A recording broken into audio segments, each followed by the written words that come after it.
वो तमाम सारे लोग जिनका हृदय से स्वागत है, और वो लोग जो युवा जिनसे देश का सपना है और वो जो सपना देखते हैं। मौर्य जी बहुत बहुत शुक्रिया, thank you so much. Maurya ji Siddharth Nagar के रहने वाले हैं, बहुत बहुत शुक्रिया। इन्होंने सवाल पूछा था कि राम गए कहां जो आएंगे, है ना, यही सवाल था ना आपका। बहुत बहुत शुक्रिया मौर्य जी, याद है आपका सवाल जी। 6 फीट 4 इंच आपका नाम ही हमने रखा, 6 फीट 4 इंच। बहुत बहुत शुक्रिया। नेपाल से वो जो तमाम सारे लोग मुझे पीछे दिख रहे हैं उन सब का, जो कश्मीर से हैं उन सब का, है ना। हाँ, माथा भी पड़ना मालूम है मुझे। बहुत बहुत शुक्रिया प्रभात जी, सब थैंक यू सो मच। ठंड ज्यादा है प्रभात जी आज क्या? हाँ जी, ठंड लग ही नहीं सकती जब मैं यहां आ जाता। बिल्कुल नहीं लगनी चाहिए ठंड। एनडीएमसी के कर्मचारियों, उनका भी बहुत बहुत स्वागत है, वो अपनी बात जरूर कहें, मैं जरूर आऊंगा उनके पास। जो मेहमान हमारे साथ मौजूद हैं मैं उनसे सबसे पहले आज तारुफ कराना चाहूंगा। ऋतु चौधरी कांग्रेस का पक्ष रखेंगी, लेकिन वो कहीं बीच में ट्रैफिक में फंसी हुई हैं। राकेश जी बीजेपी का पक्ष रखने के लिए आज मौजूद हैं, एक बार फिर से बहुत बहुत स्वागत है। प्रभात कुमार जी राजनीतिक विश्लेषक हैं, बहुत बहुत शुक्रिया। शैलेंद्र दुबे जी अर्थव्यवस्था इकोनॉमी बहुत अच्छा समझते हैं, बहुत बहुत शुक्रिया, thank you so much. Poonam Pandit आज हमारे साथ शो में जुड़ रही हैं, और मुझे इनका परिचय ये देना है कि ये चुनाव लड़ चुकी हैं। चुनाव ना बैठिएगा नहीं, अभी तो मुझे स्वागत करना है आपका। ये चुनाव लड़ चुकी हैं और कांग्रेस के टिकट से चुनाव लड़ चुकी हैं, और इनका बहुत बहुत स्वागत है। और हमारे शो में जो पहली बार आता है उसका ताली बजा के स्वागत होता है, बहुत बहुत स्वागत। हाँ जी, दूसरी बार आई, पहली बार मथुरा, मथुरा भी थी। अच्छा, मथुरा में थी हैं, पढ़ रही थी। देखिए आपके पास यहाँ आए हो फिर मथुरा की मुझे याद आ गई, मैं मथुरा ही जा रहा हूँ। बहुत बहुत शुक्रिया पूनम जी, मुझे याद आ गया आप वहां मथुरा के शो में थी। चुनाव आपने लड़ा कांग्रेस के टिकट से, बहुत बहुत स्वागत है, और आज आपका अभिनंदन है, और अपना बात रखिए, बहुत स्वागत है। संजीव नासिर साहब आम आदमी पार्टी के एडवोकेट हैं, बहुत बहुत शुक्रिया, लगातार शो में हमारे आते हैं, थैंक यू सो मच। एहसान अब्बासी साहब पसमानदा मुस्लिम समाज से हैं, पसमानदा मतलब हाशिए पे, जो मुस्लिम समाज बिल्कुल हाशिए पर है, उससे आप उसका रिप्रेजेंटेशन करते हैं, बहुत बहुत शुक्रिया, थैंक यू सो मच। हमारे मिर्जा साहब थैंक यू सो मच, बहुत बहुत शुक्रिया, बहुत बहुत शुक्रिया। हमारे साथ मौजूद हैं स्वाति जी, आप राजनीतिक विश्लेषक हैं, बहुत बहुत शुक्रिया। Amit ji thank you so much, खड़े हो जाओ, अपने आप ही बता दो अपना नाम क्या है। मेरा नाम नवल उपाध्याय है। हाँ, तो समझ लगा मैं 1.5 दर्जन आदमी बुलाऊं, 1.5 दर्जन का नाम पहले बताऊं। अब बंद, सोम बंद आज से, अब नहीं बताऊंगा। 1.5 दर्जन इकट्ठा हो, पहले एक एक करके बताओ सबका नाम। बहुत अच्छे बोले मतलब 1-2 हो तो बता भी दे, और 1.5 दर्जन इकट्ठा है, नहीं बताएंगे हम। हाँ, ऑटो वाला भैया जैसा कोई नहीं है। ऑटो वाले नवल भैया जैसा कोई नहीं है। तैयारी कर लिए बेटा, तुमने भी चुनाव लड़ने की है ना, 2-4 आदमी लेके चलने लगे हो तुम भी, है ना। बहुत बहुत शुक्रिया, thank you so much. NDMC की बात जरूर सुनेंगे, बीच में आऊंगा जब मैं एक बार कह चुके हैं आप बात, दोबारा फिर कह लीजिएगा। बिल्कुल ये शो उन तमाम सारे लोगों का जिनको लगता है कि मेरी आवाज सुनी जानी चाहिए, मेरी बात कही जानी चाहिए, उसका कोई फर्क नहीं पड़ता है सरकार के इधर या सरकार के विपरीत, बात अपनी कही जानी चाहिए, और यही जनतंत्र और लोकतंत्र का तकाजा है। बातचीत शुरू करें जी, इजाजत है। केंद्रीय मंत्री अनुराग ठाकुर जी ने कहा कि मोदी की गूंज आज भारत में ही नहीं बल्कि दुनिया के कोने कोने में है। हमारे बीच एक ऐसा नेता है जिन्होंने हम सबको विकसित भारत बनाने का एक लक्ष्य दिया है। बातचीत का सिलसिला यहीं से शुरू करेंगे। मुझे मालूम है राम मंदिर पे आप लोग जरूर आएंगे, राम मंदिर पे जरूर बोलना चाहेंगे, मैं बिल्कुल आपका स्वागत करूंगा। राम मंदिर पे बोलना है बिल्कुल बोलिए, हम हृदय से आपका स्वागत करेंगे, लेकिन डिबेट का आगाज यहां से करूंगा। कांग्रेस की प्रवक्ता अभी आई नहीं है, मैं बात में रखूंगा, लेकिन सबसे पहले अपोजिशन को ही दूंगा, आम आदमी पार्टी। देखिए प्रतीक जी, बिल्कुल अनुराग ठाकुर जी ने बहुत अच्छी बात कही है, लेकिन चिंता इस बात की है कि जब नरेंद्र मोदी जी प्रधानमंत्री इस देश के बने थे, उससे पहले अटल बिहारी जी भी प्रधानमंत्री रहे, और 67 इयर्स का जो राज रहा, मात्र देश के ऊपर 55 लाख करोड़ कर्जा था। आज मोदी जी ने विकसित भारत बनेगा कब मेरे को नहीं मालूम, लेकिन आज 225 लाख करोड़ कर्जा है वो इन्होंने ये भी कहा है कि अगर वो तीसरी बार 3 महीने बाद तीसरी बार प्रधानमंत्री बन जाएंगे, जो अर्थव्यवस्था है वो तीसरी हो जाएगी। मैं वही बता रहा हूं आपको, ये कैसी अर्थव्यवस्था है। बेरोजगारी बढ़ रही है, महंगाई बढ़ रही है, इस देश के अंदर कर्जा बढ़ रहा है। इस तरीके के डेटा हमारे सामने हैं। और आज हंगर इंडेक्स के अंदर हमारा नंबर बांग्लादेश से भी ऊपर है। मतलब बांग्लादेश में भी भुखमरी कम है, ये सर्वे रिपोर्ट्स बताती हैं। और आज एक अखबार में रिपोर्ट आई है पासपोर्ट को लेकर। पासपोर्ट में हमारे पासपोर्ट को 80वां नंबर दिया गया है। कुल मिला के हर सर्वे में देश नीचे जा रहा है, लेकिन मोदी जी और मोदी जी का जो मीडिया है, जो तंत्र है, वो उनको बता रहा है कि विकसित भारत। मोदी जी और मोदी जी का मीडिया।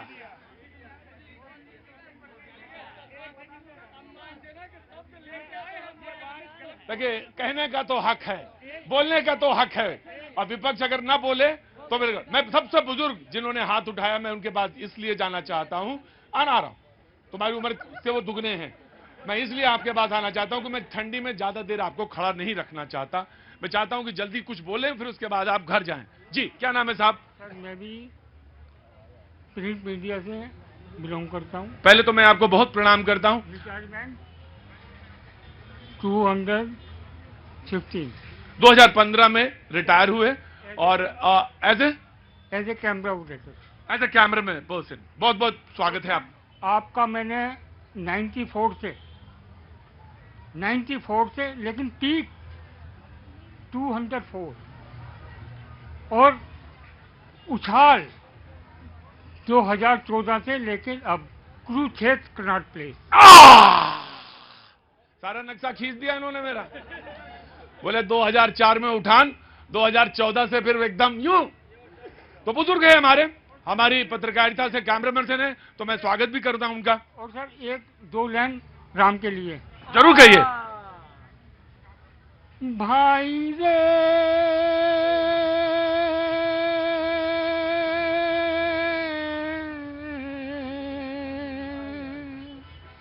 गंगा और यमुना की गहरी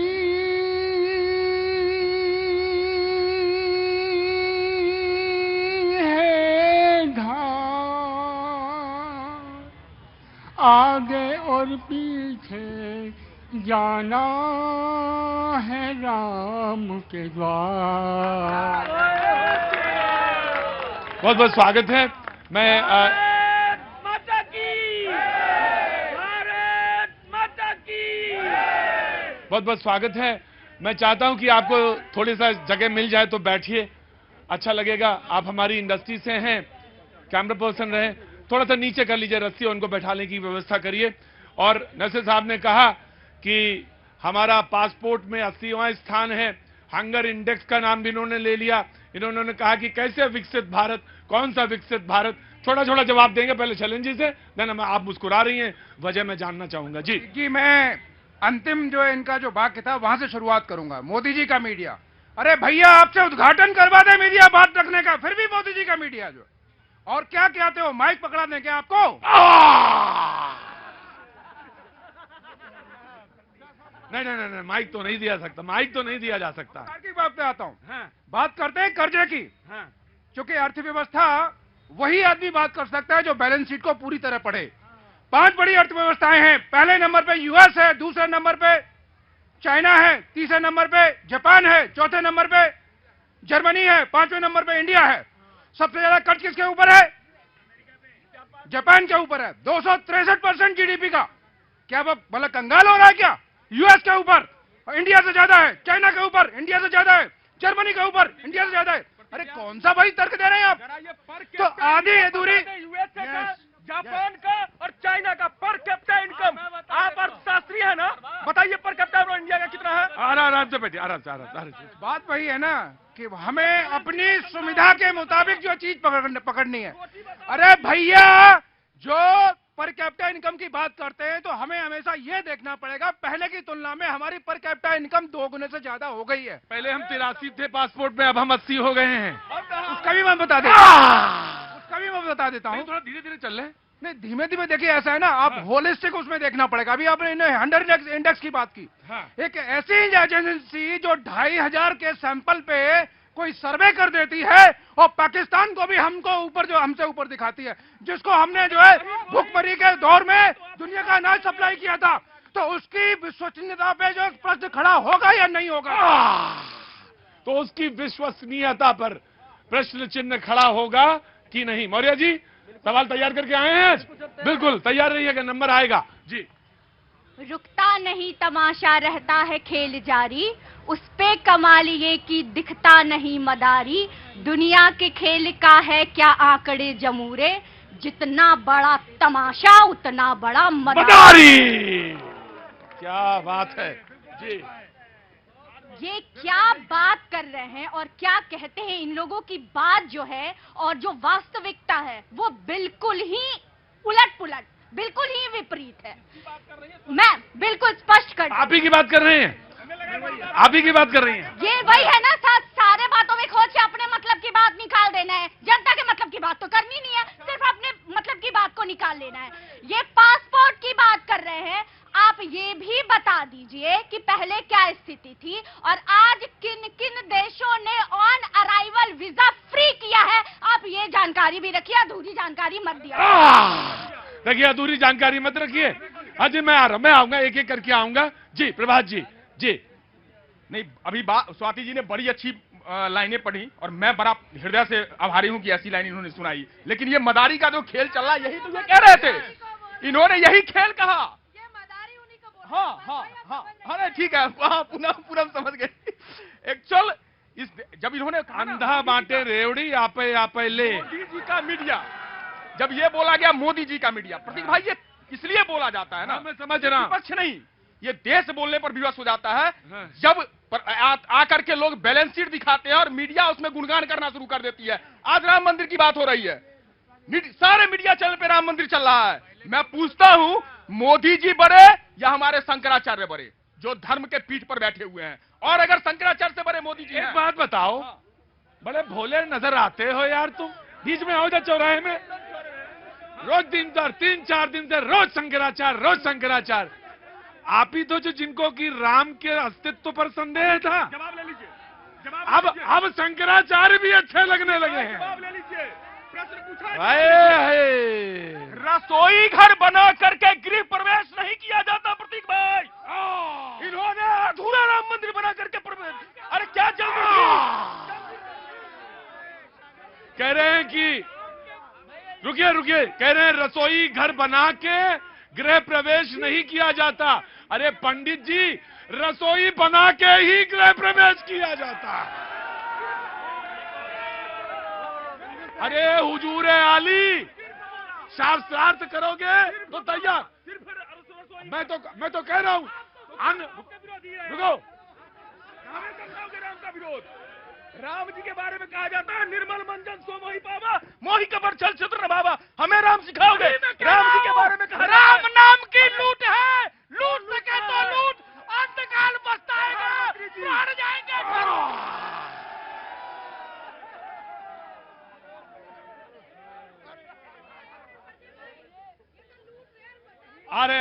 अरे मैडम बैठिए, आता हूं।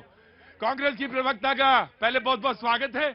और मैं बैठिए बाबूजी, बैठिए। राजधान का प्रभार का भी कुछ हिस्सा मिला, हमें बहुत प्रसन्नता हुई, क्योंकि मैं आपको अपने शो से जोड़ता हूं। पूरा राजस्थान, क्या बात है, पूरा राजस्थान का प्रभार इनको मिला है और इनके लिए करतल ध्वनि से इनका स्वागत करना चाहिए। बहुत बहुत मैं आपको अपने शो से जोड़ता हूं, इसलिए मुझे बहुत हार्दिक प्रसन्नता मन से हुई। मैंने कहा था ये बीच में होगा जरूर, बात कहीं से शुरू होगी, राम तक जाएगी। आज जिनको राम के अस्तित्व पर सवाल था, आज शंकराचार्य की बात पर भरोसा है। वाह मेरे राम, गजब है तेरी माया और गजब है तेरी दुनिया। गजब है भाई। जो राम पे सवाल उठा रहे थे कोर्ट में, कह रहे थे मुलतवी कर दीजिए थोड़े दिनों के लिए ये मुकदमा, आज कह रहे हैं शंकराचार्य जी तो बहुत अच्छा बोलते हैं। गजब है भाई। रुको, बैठ जाओ चुपचाप, बैठ जाओ चुपचाप, बैठ जाओ। प्रभात जी बोल रहे तो वही बोलेंगे। आइए प्रभात जी। अरे तुम कहे सकपका बैठ गए? बिल्कुल नहीं। अब आपने सवाल खड़ा किया राम का अस्तित्व। पहली बात तो राम अनंत है, और जो अनंत होता है उसका कोई अस्तित्व की बात नहीं हो सकती। राम अनंत नहीं है, उनकी कथा भी अनंत है। मैं इसलिए कह रहा हूं कि बाबा तुलसी ने लिखा कि कलयुग केवल नाम आधारा, सुमर सुमर न उतरा ही पारा। तो नाम के लिए मंदिर की आवश्यकता नहीं है, हृदय में पहले स्थापित करो।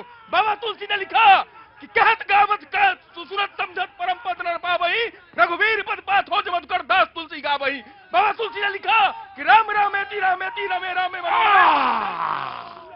इन सब ने गजब है भाई। ये राजनीति वाले भी बड़े गजब के अखाड़ेबाज होते हैं। हिसाब से, मौसम के हिसाब से भी कपड़े पहनते हैं। माला किसके लिए लाए हैं? प्रतीक जी, आपके शो पे मैं आपका स्वागत करता हूं एनडीएमसी कर्मचारियों की तरफ। बहुत बहुत स्वागत है।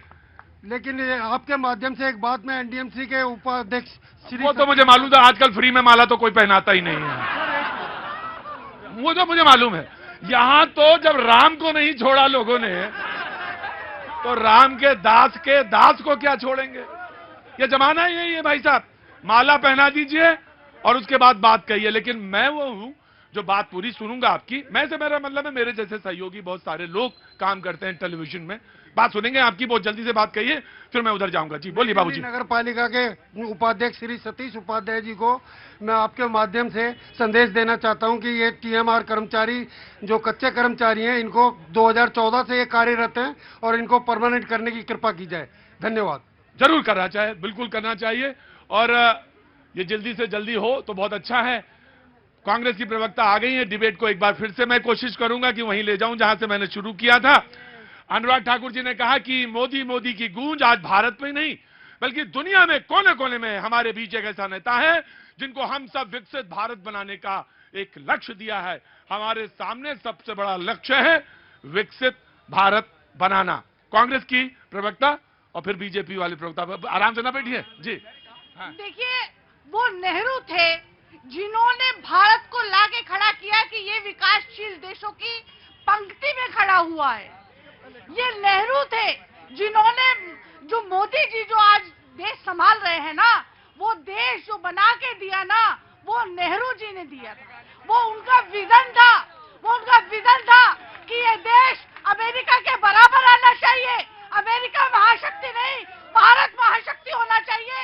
ये नेहरू जी का विजन था और इस विजन को लेकर हर प्रधानमंत्री आगे बढ़ा। और आज जो देश आप देख रहे हैं और जिस देश पर हमें इतना गर्व भी है और जिस देश पर मोदी जी को भी गर्व है, वो नेहरू ने बनाया हुआ है। उसके नींव जो है वो नेहरू जी।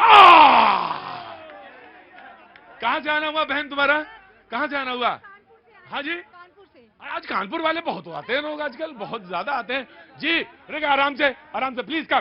सिंह साहब जी, कांग्रेस की समस्या यही। रुको भाई, अरे नेहरू जी सुनो, क्या उम्र है तुम्हारी? क्या उम्र है? पैदा भी नहीं हुए थे तुम। रुको, कांग्रेस की यही समस्या है। इनको लगता है कि ये भारतवर्ष, ये देश जो है, ये जब नेहरू आए तब ये भारत देश भी आया। अरे गलतफहमी निकाल दीजिए कांग्रेस की प्रवक्ता महोदय। यह सदियों से देश रहा है, यह राम का देश है, यह कृष्ण का देश है। और आपकी कांग्रेस भी नेहरू की कांग्रेस नहीं थी, कांग्रेस गांधी की थी। जरा गांधी को पढ़िए, जरा अरविंदो को पढ़िए, जरा तिलक को पढ़िए, इन सबको पढ़िए तो आपको पता चलेगा। जब आप राम से विमुख होते हैं तो आपको ये पता होना चाहिए कि रामायण में जब राक्षसों का जिक्र आता है तो राक्षस भी ये मानते थे, उनकी भक्ति नहीं थे राम में, लेकिन शक्ति को मानते थे और राम के सामने, प्रभु राम के सामने आने का अवसर ढूंढते थे। जब वो आते थे तो उनका उद्धार भी होता है। अरे आप राम से विमुख होकर, मुझे चिंता है आपका क्या होगा। आप जहां पहुंची हैं वहां से भी दुर्गति का कारण होगा। और हमारे आम आदमी पार्टी के प्रवक्ता ने कहा कितने लाख करोड़ का कर्ज है। अरे पकड़ तो रहे हैं, पकड़ लिया है। अरे 3 नेताओं को जमानत नहीं मिल रही है, वसूल रहे हैं। धीरज साहू से 350 करोड़ वसूला है। ये सारी पाई वसूलेंगे। देखिए, एक बात मैं जरूर कहूंगा, बड़े साफ गोई के साथ कहूंगा कि जब राम की शरण कोई आता है, सिंह साहब, कोई भी हो, कोई भी हो, उनका बैरी भी हो, उसको सदगति मिलती है, दुर्गति नहीं, है ना।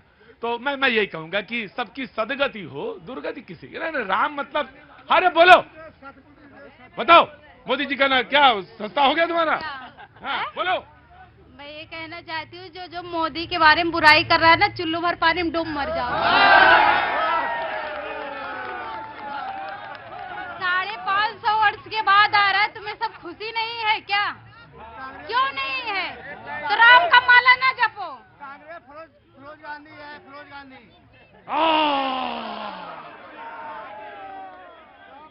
एक लोहार की कहां से आना हुआ? आगरा से। आगरा नंबर नहीं आएगा आज कर। जी मैं आया, जस्ट वेट अ मिनट। जी मैं दे रहा हूं। बस दो सेकंड का रिप्लाई तो दे देने दीजिए। हाँ जी। बहुत बहुत अच्छा लगता है जब गोडसे वाले गांधी का नाम लेते हैं। जब गांधी जी की हत्या की गई तो उनके आखिरी शब्द थे, हे राम, हे राम। और उसी राम को गोली मारने वाले आज अपने आप को राम भक्त बना रहे हैं। गांधी राम भक्त है। उन्हीं राम को कांग्रेस ने काल्पनिक बनाया। गांधी जी के आत्मा के हत्यारा है गांधी जी।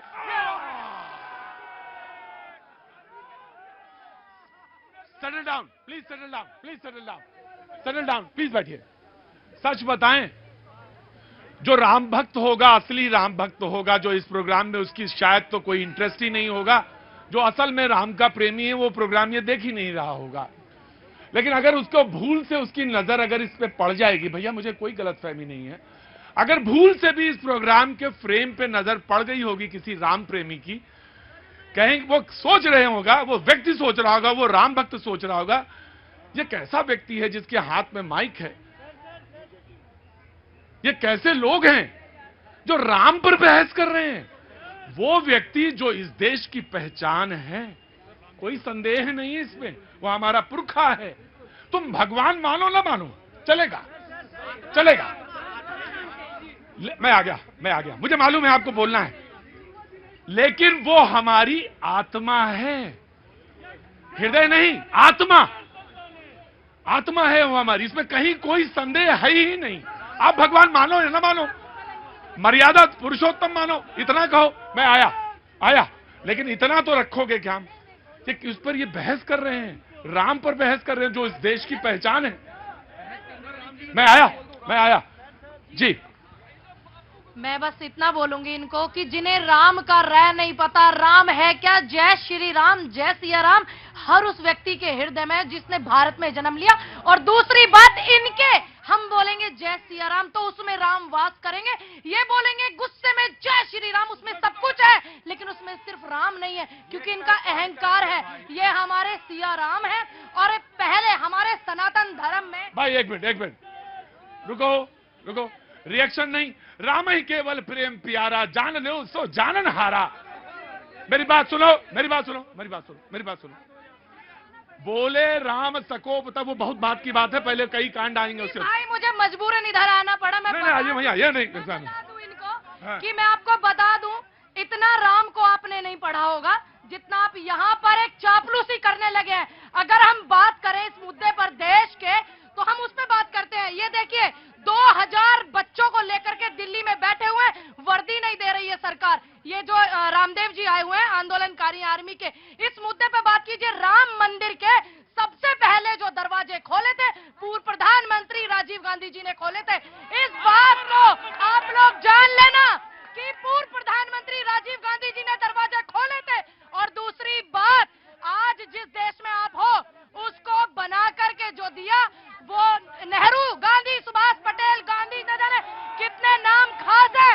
और उससे पहला जो देश था वो गुलामों का देश था, गुलामी में जीने वाले लोग और गुलामी करने वाले लोग और लिखत के माफीनामे लिखने वाले लोग ना ही कांग्रेस में हुए हैं और ना ही होंगे।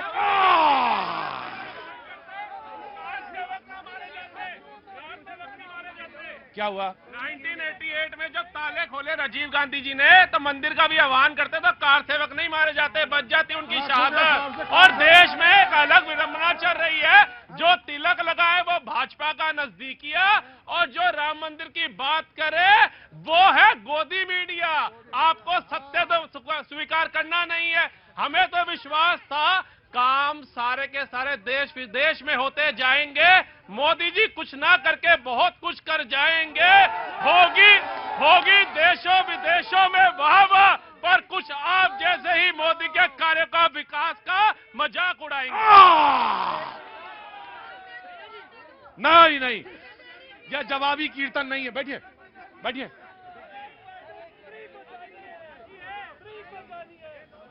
मैं आऊंगा। मेरे चुपचाप बैठे। कभी कभी मुझे मालूम है आपको कुछ बोलना है। ये नहीं देखिए नहीं देखिए, बैठिए। मुझे आपका परिचय मिला है और सबसे बड़ी चीज ये है, चुपचाप आराम से ना मैं एक चीज आपको बहुत अच्छी तरह से मैं नहीं बता पाया क्योंकि देर से ये प्रोग्राम दरअसल पब्लिक का।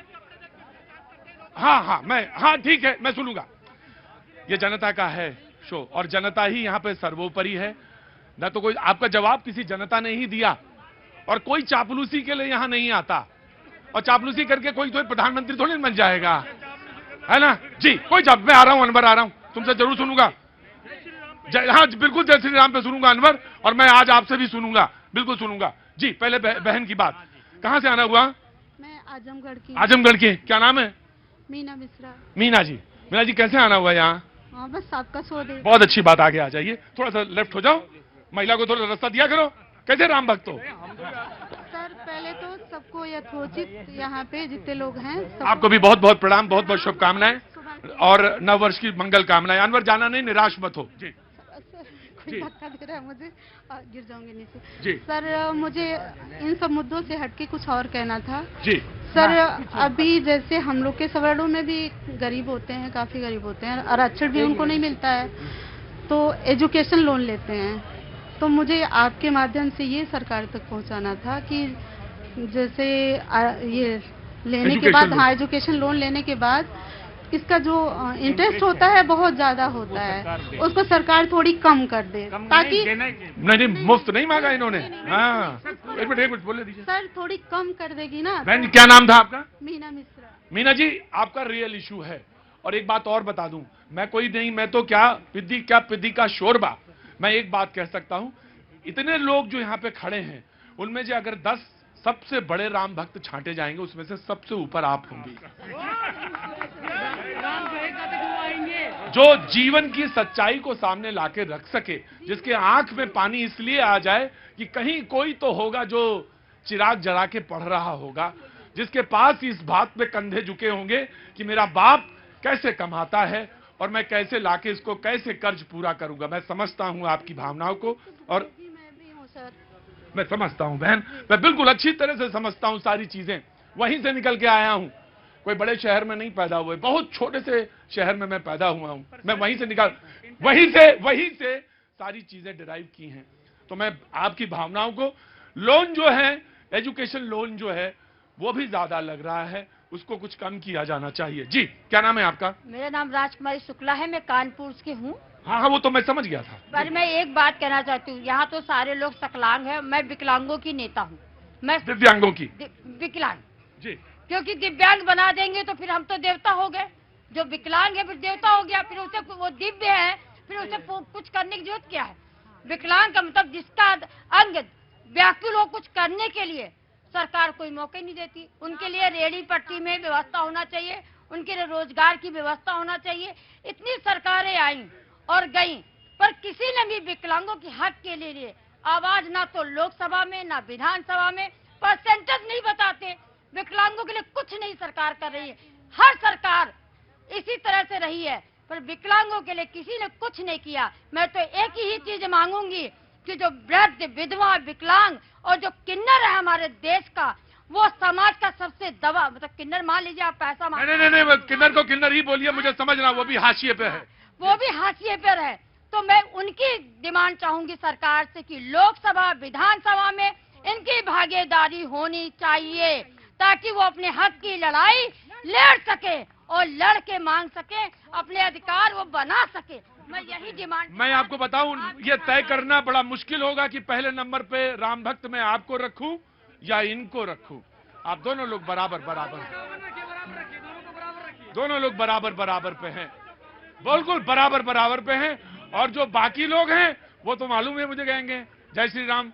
सबके घर में संपन्नता हो, सबके घर में सुख हो, शांति हो, समाज में सौहार्द हो, समरसता हो, एकत्व हो, सब में कहीं कोई भेद ना हो।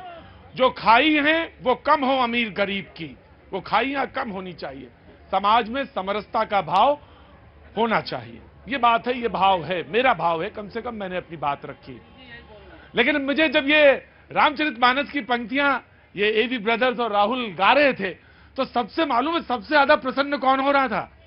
कांग्रेस की प्रवक्ता और प्रभात जी। हाँ जी, नहीं, देखो, हाँ, नहीं, अरे मैं प्रसन्न, मैं हृदय से कह रहा हूँ। हो सकता है इनके लिए नहीं, गलत। शांत हो जाओ। प्रभात को चांस मिलना चाहिए। नहीं, ये 14 के बाद राम जी को जानते हैं। मेरे राम जी जन्म से मेरे साथ हैं, तो मुझे इनको जवाब नहीं देना। एक बात, राकेश भाई, आपसे एक बड़ा सीधा सा सवाल मेरा है।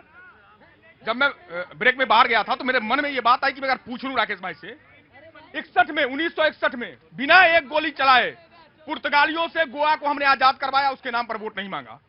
65 में पाकिस्तान को नाको चने चबाए, हमने उसके नाम पर वोट नहीं मांगा। 67 में सिक्किम लिया, हमने उसके नाम पर वोट नहीं मांगा। 71 में भूगोल बदला विश्व का, हमने उसके नाम पर वोट नहीं मांगा। दो प्रधानमंत्री शहीद हो गए हमारी पार्टी से, हमने उसके नाम पर वोट नहीं मांगा। क्या आप मुझे आश्वस्त करोगे कि आप राम जी के नाम पर वोट नहीं मांगोगे? क्यों? क्योंकि आपने पुलवामा के शहीदों के पहले इसका जवाब दो प्रभात जी कि गोली क्यों चलवाई थी।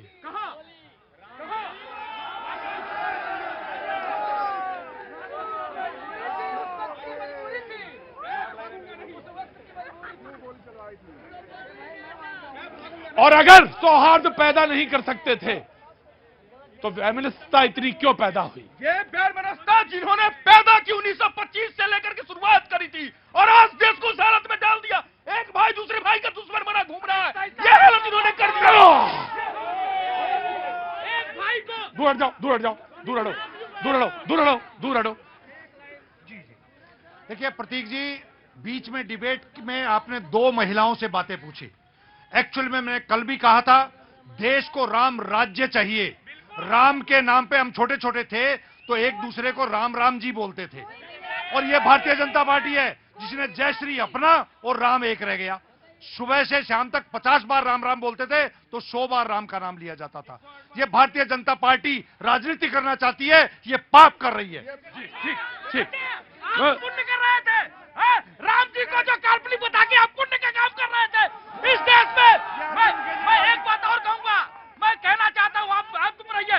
राम जी को काल्पनिक बताने के बाद आप लोगों ने ही राम का 90 से पहले इस देश में राम का नाम ले लो तो एक गुनाह माना जाता था। इन लोगों की सरकार थी, याद करिए। नहीं, ऐसा बिल्कुल नहीं था। अरे सर, राम को ऐसा बिल्कुल नहीं था, ऐसा नहीं। वो जो जिक्र कर रहे थे, मैं रुकिए, नहीं मैं दूंगा, नहीं, सारे लोग पहले बैठिए। आम आदमी पार्टी के प्रवक्ता बात कर रहे थे जी। देखिए प्रतीक जी, जहां तक बात है आस्था की, अगर बात करें दिल्ली सरकार की, अरविंद केजरीवाल जी की पहली सरकार है जिसने अपने बुजुर्गों की तीर्थ यात्रा शुरू करवाई। राइट, चलिए बीजेपी। एक तो पूनम जी ने अभी कहा कि एक तरह से जैसे लोग झूठ बोलते हैं, प्रभात जी से लेकर था, पूनम जी ने कहा कि राजीव गांधी ने ताला खुलवाया। अरे एक मिनट पूनम, आप नोट करिए, आप चुनाव लड़ चुकी हैं, कांग्रेस की नेता हैं। 1 फरवरी 1986 4:40 पर जिला जज के.एम. पांडे ने फैसला सुनाया, तब अदालत खुला। 1 मिनट, यही है। अब पूनम पांडे जी श्री का मतलब, अब पूनम पांडे को श्री का मतलब बता दूं जरा हिंदी। देखिए, हम सारे नहीं जवाब आप नहीं देंगे, जवाब मैं ही दूंगा। फैसला ये, बैठिए बस, ये है कि सुप्रीम कोर्ट के फैसले के बाद वहां मंदिर बन रहा है। नहीं, ये मेरी डिबेट है और मैं ऐसे ही चलाता हूं इसको। बैठिए वहां, जी अनवर, नहीं, सर मेरी बात पूरी नहीं हुई। मेरी बात यह थी कि मैंने इनको डेट सहित बता दिया, चेक कर ले। ठीक है, वो ठीक है, पांडे का फैसला था जस्टिस। दूसरा, इन्होंने और इनके नेता सिया बलराम जी, श्री का मतलब, अरे हिंदी व्याकरण पढ़िए आप, हिंदी व्याकरण में श्री का मतलब क्या होता है? लक्ष्मी। लक्ष्मी विष्णु जी की पत्नी है। प्रतीक जी, मैं अनवर अनवर अनवर अनवर प्रतीक जी, मेरे भाई एक भी यहाँ पर खड़े होकर कह रहे थे कपड़ों से पहचाना जाता है। मुझे जब से मैं पैदा हुआ मैं इस हाथ पे कलावा भी बांधता हूँ, टीका भी लगाता हूँ। बताइए मुझे क्या पहचानेंगे आप? मुझे क्या पहचानेंगे आप? आप यहाँ पर कपड़ों की बात करेंगे, हमारे दिल के अंदर, हृदय के अंदर है। मैं यहाँ से काटता हूँ, राम निकलेगा। ये मुसलमान कह रहा है। आज अयोध्या के अंदर कितनी मस्जिदें थी, जिन मस्जिद को वहां से हटाकर दूसरी जगह शिफ्ट करा गया, क्या किसी मुसलमान ने आवाज उठाई? यहाँ पर आके मेरे भाई कह रहे राम राम, मैं कह रहा हूँ श्रीपति रामचंद्र महाराज की। मुझे श्री राम बोलने से कोई दुख नहीं है, ना मेरा समुदाय कहता कि आप श्री राम मत बोलो। अरे भाई, आप बांट क्यों रहे हो? आज आपने खुद कहा ना कि सुप्रीम कोर्ट बनवा रहा है, वाकई सुप्रीम कोर्ट बनवा रहा है, क्योंकि हिंदू मुसलमान मिलकर जो बात हुई थी आज सुप्रीम कोर्ट के फैसले को मानता देते। अरे हम भी राम को मानते हैं, 22 तारीख को भंडारा लगा रहे हैं, हर काम करते, और आपके चैनल पर आकर मैंने हमेशा श्री राम की बात करी है। आप बताइए, आप लोग इतनी तेज आवाज नहीं निकाल सकते, सबसे ज्यादा तेज आवाज मैं निकालूंगा, श्री राम। और अनवर अनवर अनवर अगर आपकी आवाज निकलती है तो उसमें सारे लोगों की आवाज जुड़नी चाहिए, तभी बात है। जी जनाब अली, आप तो रह गए। मंगल भवन अमंगल हारी, अरे प्रभु तो दशरथ अजर बिहारी, राम सिया राम जय जय राम।